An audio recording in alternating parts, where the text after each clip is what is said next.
एक बार की बात है जब गौतम बुद्ध जी मगध राज्य के एक गांव में ठहरे हुए थे। गांव से थोड़ा बाहर एक मोची अपने परिवार के साथ रहता था। उस मोची के घर के पास एक तालाब था। एक दिन रोज की तरह सुबह मोची तालाब किनारे पानी लेने गया। वहां उसने तालाब में एक बहुत ही अद्भुत पुष्प देखा। वह पुष्प देखने में बहुत ही सुंदर था और चमत्कारिक भी प्रतीत हो रहा था। मोची ने तुरंत ही अपनी पत्नी को बुलाया और वह पुष्प उसे दिखाया। मोची की पत्नी आध्यात्मिक और धर्म में आस्था रखने वाली थी। वह पुष्प को देखते ही समझ गई कि जरूर कल यहां से गौतम बुद्ध जी गुजरे होंगे। उन्हीं के प्रताप से यह पुष्प खिला है।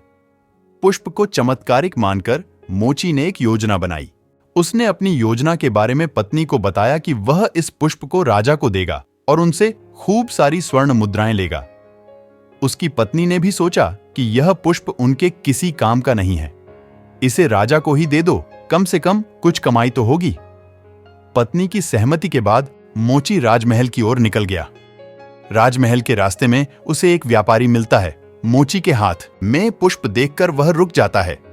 वह मोची से पूछता है कि भाई, ये पुष्प लेकर कहां जा रहे हो? मोची कहता है कि मैं यह पुष्प लेकर राजा के पास जा रहा हूं। इसे राजा को भेंट करके मैं राजा से मुंह मांगा इनाम लूंगा। व्यापारी ने मोची को प्रस्ताव दिया कि तुम ये पुष्प मुझे दे दो, बदले में मैं तुम्हें 100 स्वर्ण मुद्राएं दूंगा। मोची सोच में पड़ गया। उसने सोचा कि जब व्यापारी इस पुष्प के लिए 100 स्वर्ण मुद्राएं दे रहा है तो राजा तो और ज्यादा देगा। यही सोचते हुए उसने व्यापारी को पुष्प देने से मना कर दिया। थोड़ा आगे चला ही था कि उसे रास्ते में राजा आते हुए नजर आए, जो गौतम बुद्ध के दर्शन के लिए जा रहे थे। राजा भी मोची के हाथ में वो दिव्य पुष्प देखकर अचंभित हो गए। राजा ने मोची को पुष्प के बदले 1000 स्वर्ण मुद्राएं देने के लिए कहा।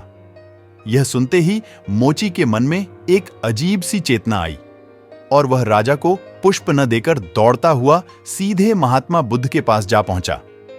महात्मा बुद्ध जी मोची को देखकर हैरत में पड़ गए। उन्होंने मोची से पूछा तो मोची ने उन्हें सारी बात बताई। इसके बाद मोची ने वह पुष्प महात्मा गौतम बुद्ध के चरणों में अर्पित किया और उनसे कहा कि पहले तो मेरे मन में पुष्प को देखकर लालच आ गया था, लेकिन अब मैं समझ गया हूं कि जिसकी छाया से ही एक पुष्प इतना दिव्य हो गया हो, अगर उसकी शरण में मैं चला जाऊं तो मेरा जीवन भी धन्य हो जाएगा। इसके बाद वह आजीवन महात्मा गौतम बुद्ध का शिष्य बनकर रहा।